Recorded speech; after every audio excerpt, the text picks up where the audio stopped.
Ladies and gentlemen,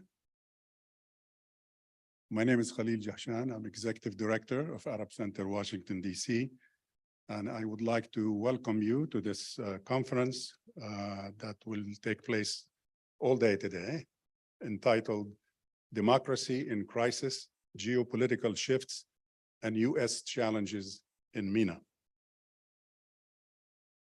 The 2022 Arab Opinion Index, some of you have participated in and helped us disseminate the results at the time.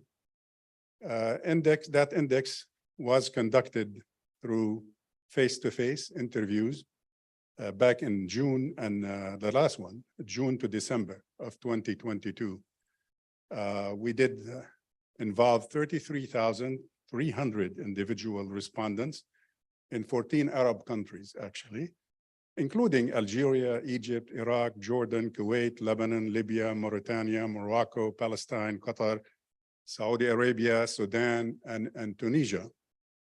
As you could tell, it's one of the largest public opinion surveys conducted. There are a few others, of course, in the Arab world. But in that public opinion survey, essentially a majority of Arabs surveyed, as a matter of fact, a full 72%, to be exact, supported a democratic system in their countries, compared to only 19% who expressed opposition to the idea as a system of governance. And despite similarly high rates of support for democracies throughout the Arab region, support was highest, which was interesting, both in the Mashriq and in the Maghreb countries involved and in the list that I just read. The events of Arab Spring, of course, as all of you know, more than a decade ago, emphasized these popular and widespread aspirations for democratic governance across the Middle East and North Africa. However, the processes of democratic transformation that followed were met with greater repression, military coups, civil wars, and the entrenchment of authoritarianism. In recent years, shifts in the regional geopolitical order and emerging alliances have created a new axis of authoritarian powers and repressive partnerships that have become not only accepted, but enabled by Western democracies pursuing their diverse and often competing interests in the region.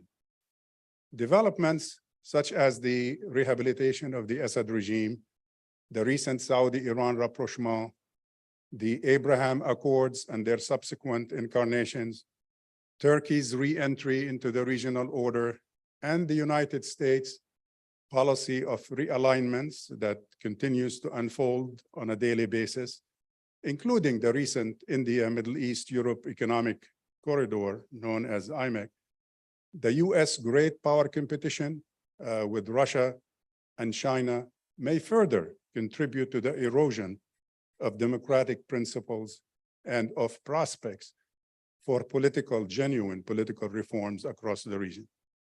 Therefore, Arab Center Washington, D.C. is dedicating its 8th annual conference to exploring the current crisis facing democratization and the implementation of reforms across the Middle East and North Africa.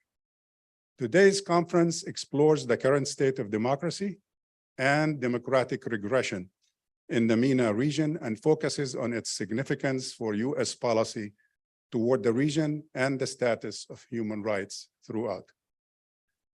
Experts throughout the day, more than a dozen of experts throughout the day, will analyze the implications of both recent geopolitical shifts and the emerging authoritarian order, the trend of rehabilitating autocratic and oppressive regimes, the impact of current economic crises, growing human insecurity, the need for reforming Middle East politics and governance, and democracy promotion in the region. I hope you will remain with us all day for all these different panels to basically listen to the discussions. I hope that discussions will prove to be stimulating with regards to all these issues that I have raised. Ladies and gentlemen, at this point, I'm very honored and delighted to introduce our opening keynote speaker for the conference, His Excellency Dr. Mohammed Munsif Marzouki. Dr. Marzouki is a former president of the Republic of Tunisia and was the country's first democratically elected president after the January 14th revolution in 2011. He is a doctor of medicine, a human rights activist, and the author of numerous works on political philosophy in the Arab world. More recently, during the fall semester of 2022, he was a senior fellow with the Democracy in Hard Places initiative at the Ash Center for Democratic Governance and Innovation at the Harvard Kennedy School.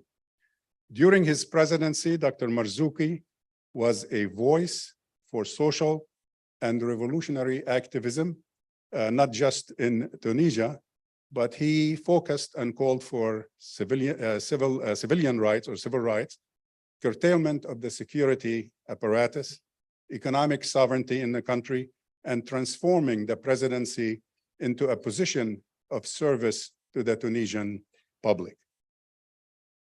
He was also the founder of the Center-Left Congress Party for the Republic, CPR, one of the parties that formed the governing coalition from November 2011 to February 2014. On December 23rd, 2014, Dr. Marzouki founded the Movement for Popular Citizenship, Hirak Sha'b al-Muwatanin, a civil movement seeking to encourage active citizen participation among all Tunisians, particularly those who were marginalized under previous regimes.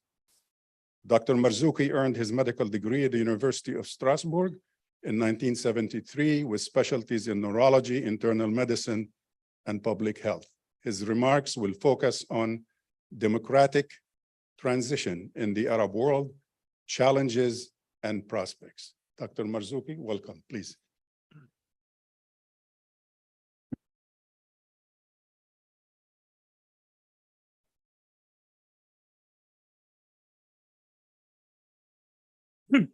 Ladies and gentlemen, first of all, I would like to thank Professor Jahshan for this introduction, and I'm very proud to be here with you, and I thank you all for your presence. Of course, I would have liked to come here and to talk about success story and how Tunisia now is progressing on the path of building up a new democratic Arab state, and I would have liked to talk about our success, but unfortunately, this is not the case. Once again, I am in France as a political exile. Once again, I was sentenced last year for 4 years in jail for treasons. Once again, we have about 50 top leaders of the opposition currently in jail. Once again, Tunisia is under dictatorship. I wouldn't say harsh dictatorship. I think it's really poor, miserable dictatorship, populist dictatorship, the worst of this kind of political regime. The fact that we have lost our challenge to be the first Arab country having a real democratic states and real people of what I call the people of citizens. Well, as I'm here in the United States, I was asked by the organizer to talk about the relationship to the American government with what's happening in Tunisia and the Arab world, related with whether the US government is promoting really democracy in our region or not. Well, it's, of course, a very difficult question to answer, but I would like here to quote some of the last statement by American officials. Here I have the State Department spokesman, Ned Price. This is what he said about the parliamentary election last year. The parliamentary elections that took place in Tunisia represent an essential initial step toward restoring the country's democratic trajectory. I was extremely surprised to see, because it's, in fact, this so-called parliamentary leading to restoring the country's democratic trajectory were fake, totally fake and totally successful. Only 10% of the population participated in this election. what other kind of statement I have here, the spokesman. This is a little bit better. We are deeply concerned by the reported arrests of multiple political figures, business leaders, and journalists in Tunisia in recent days. We respect the aspiration of the Tunisian people for an independent and transparent judiciary that is able to protect fundamental freedom of right. That's all. What else? I have also a statement here by Mr. Blinken himself, Secretary of State, Anthony Blinken statement.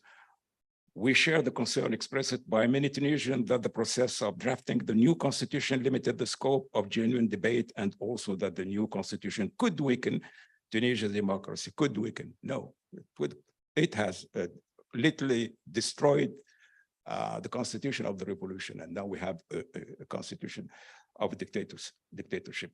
So, as you see, I would say that it's too late, too little.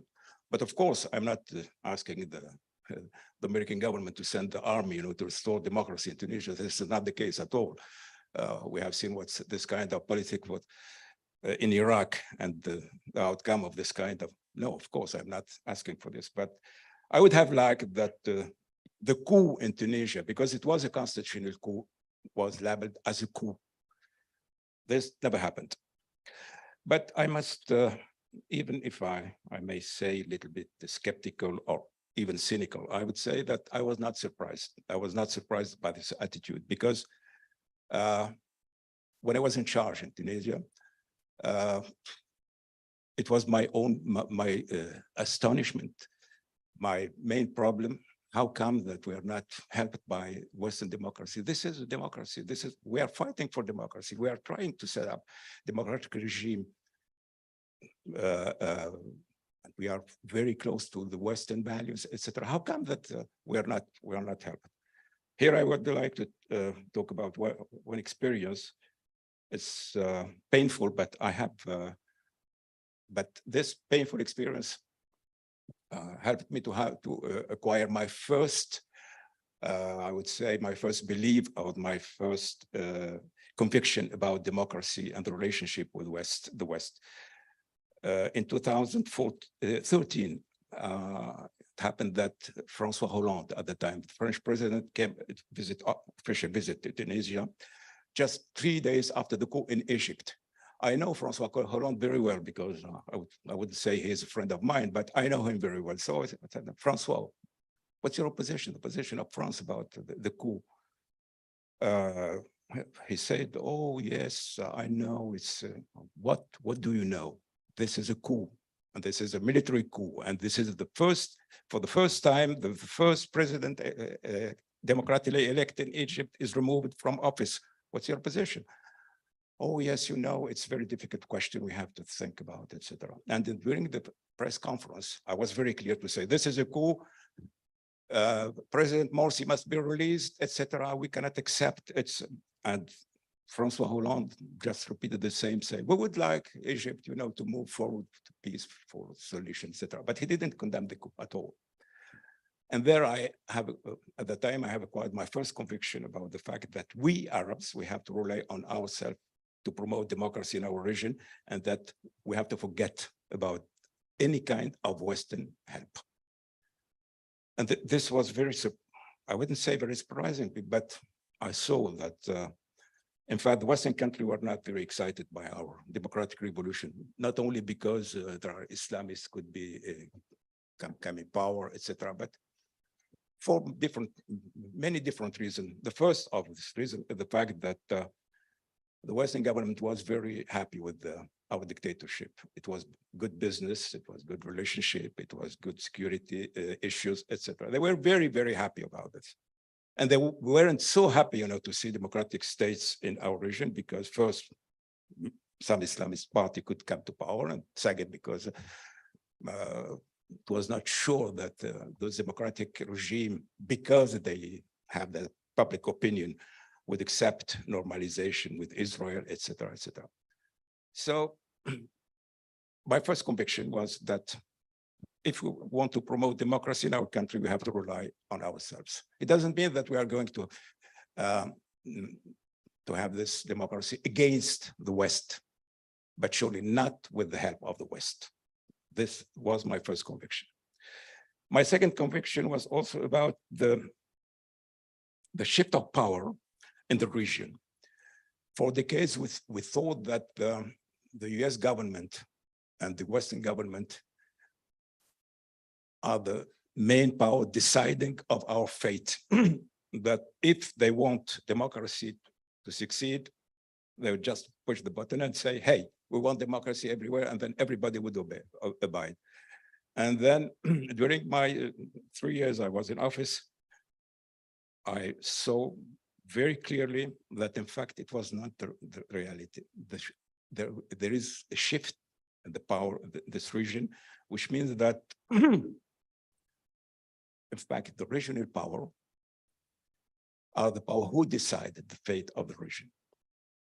The Iranian regime, Saudi regime, Emirati regime, the Israeli regime, those are the power that have decided that to block and to say that we have to stop this wave of democratization because it could be dangerous. And I can assure you that without the decision of the Emirati and the Saudi and the Israelis and the Iranian, maybe our revolution would have succeeded. We can say that really we have committed a lot of errors in Tunisia about the way of dealing with a lot of issues, economic issues, etc. But I'm quite sure that even if we have succeeded in dealing with this economic issue, the result would have been the same. There was a veto, regional veto, Algerian veto, Emirati veto, Egyptian veto, Iranian veto, etc. All those countries have decided that this wave of democratization should stop and must stop because it is very dangerous for their own political regime.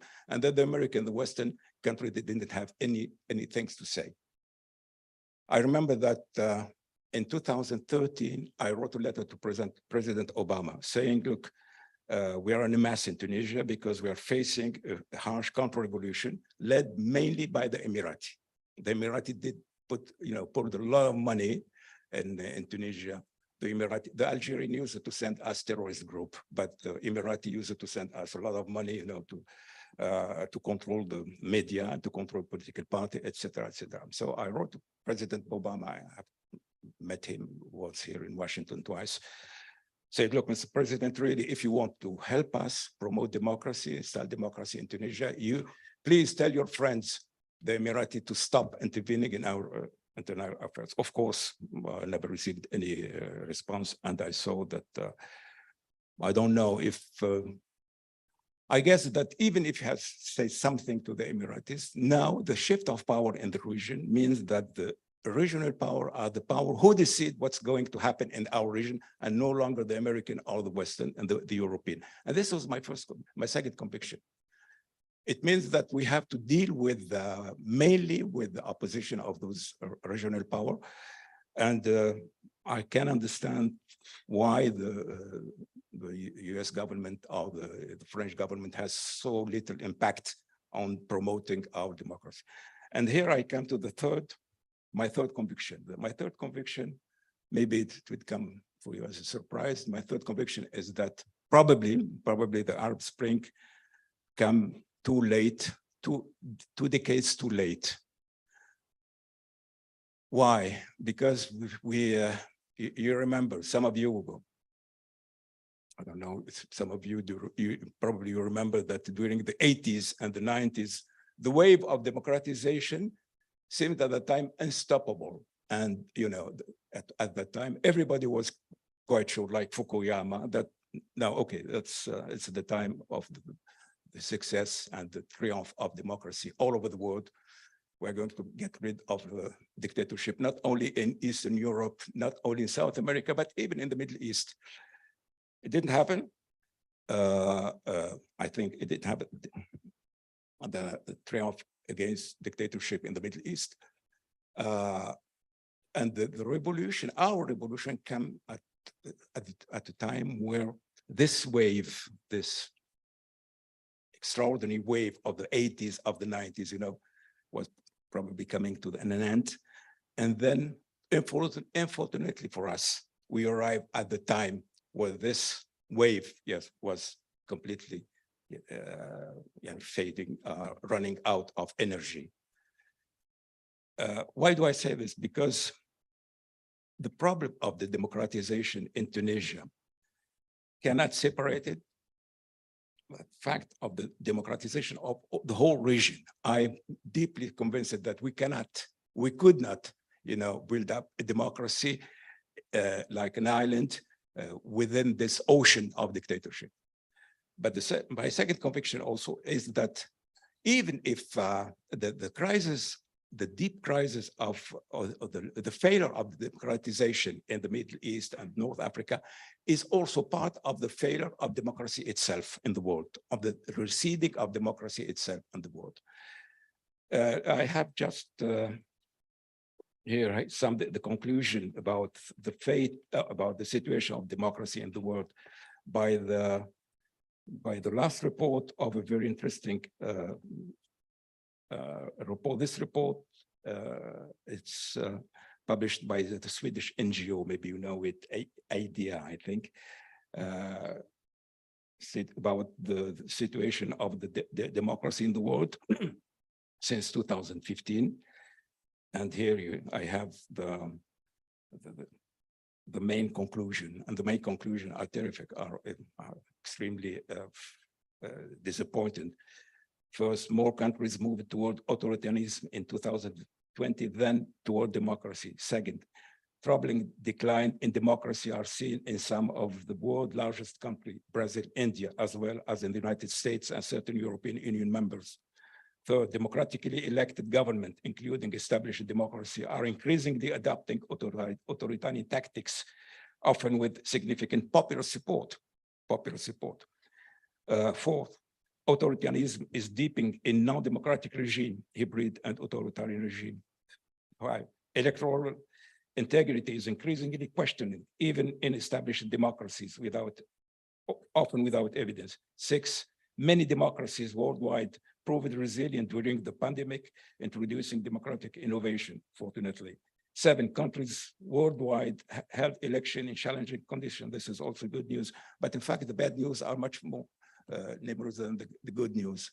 We are facing a deep crisis of democracy all over the world, and our failure in Tunisia and the Arab world is just part of this crisis. So it's not only our fault. I'm not here to confess that, hey, we cannot, etc. No, we did our best. We have fought for many decades for democracy, but for a lot of reasons, it happened that maybe our revolution came too late. We didn't enjoy or profit of the the wave of the 80s, of the 90s. And now we are facing the problem that our failure is part of the deep problem of democracy itself all over the world. That means that if we want to succeed in Tunisia, we have to have a new burst of democratic revolution in the whole region. And if we want this whole region, to achieve democratic revolution, we have to have better world where democracy is once again in a new wave of success and not receding like we're seeing this. Here I have forget to tell you about my astonishment about when I see the American government supporting regime like the Saudi regime or the Emirati regime or even the Egyptian regime. Say, hey, those regimes, the Egyptian, the Emirati, and the Saudi, what kind of regime they are promoting? They are promoting what I call the Chinese model. The Chinese model is that we are going to solve the whole problem by what? By economic development without no freedom. This is the Chinese model. So I can understand, and you know that the United States now is in conflict with this Chinese model. The United States, the West are trying to sell their own model that we can have economic development with freedom. The Chinese model is we are going to solve the problem, your problem in the third world, by the fact that we encourage economic development, but forget about freedoms. So when I see the support that the United States are giving to regimes like the Saudi, the Emirates, etc., I see that they are, in fact, they are encouraging the Chinese model and not the American model, not the Western model. Somebody can explain me to how this could be explained as personally, I don't understand. Now, what kind of conclusion? Here I turn to you. I know that you know Emil Habibi. You know Emil Habibi. You know Palestine writer. I learned from him this word of opti-pessimistic. It means that there is no reason in this world to be optimistic because of all the horror that we are facing. He used the term optimist. Yeah. And we have no reason also to despair because there are a lot of reasons to hope. So he has invented this word of pessimistic. This is my attitude. I am a pessimist, optimistic person. I know that this would be pessimistic because really we are in a mess in Tunisia and the whole region. Democracy is in a mess all over the world. But I'm also optimistic. Why? Because it's true that democracy is in a mess, but dictatorship also is in a mess. I can assure you that now in Tunisia, in Egypt, you know, the counter-revolution is in charge, but the counter-revolution is extremely in very, very difficult situation. Tunisia is a failed state. Egypt also is a failed state. And I expect a new wave of revolution very soon. What's happening in Syria now, you know, this is for me something very meaningful because what's happening in Syria, you know, that the Syrian people is probably the Arab people who have paid the highest price for its liberation. And, you know, millions of people have been displaced, hundreds of people killed, etc., etc. And even with this kind of situation what's the name of the city in the Druze?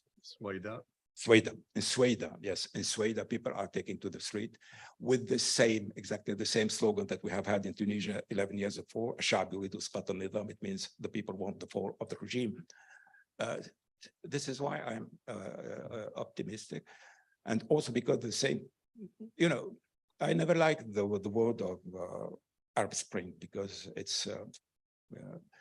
it was not spring. It was not, I prefer the word of Arab volcanoes because it was really birth of volcano with the ashes, with, you know, the fumes, with the chaos, etc. This is the reality.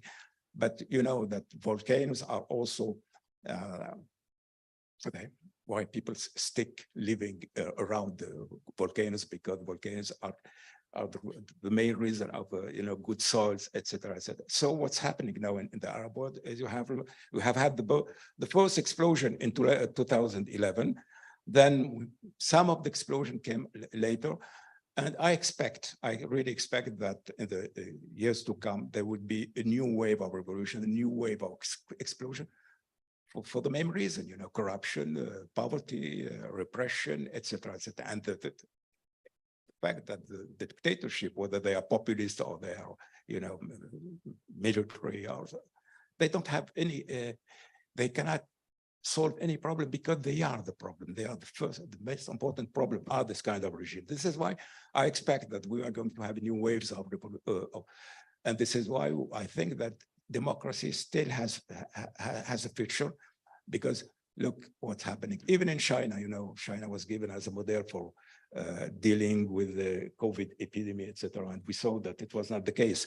So it's true that democracy is in a mess, but also dictatorship is in a mess. And we have to also do all what we have to do to promote our own vision of the world, because I do believe that it's the best.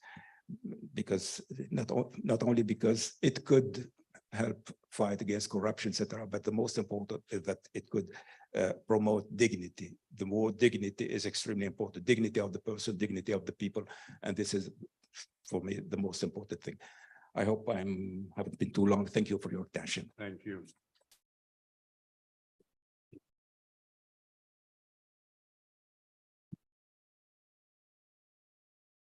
Thank you very much, Dr. Marzouki, for your honest, brutally honest assessment of the situation with regards to democracy and authoritarianism in the region.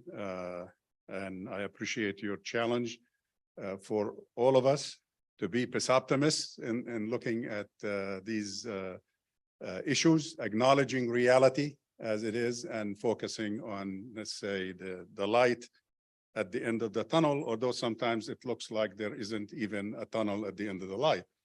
But we have to continue our work.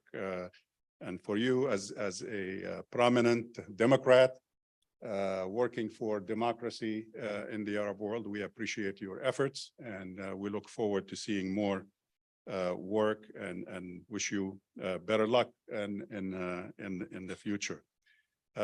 Ladies and gentlemen, the program will continue. Unfortunately, Dr. Marzouki has a meeting, very important meeting. He's here, he just arrived in town and has some very important meeting scheduled, including in about 15 minutes. Is the first meeting. It's a 10-minute walk from here.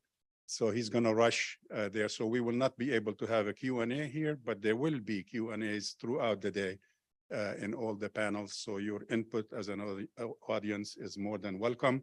That's why you have these cards in front of you. And we'd appreciate your questions as we proceed.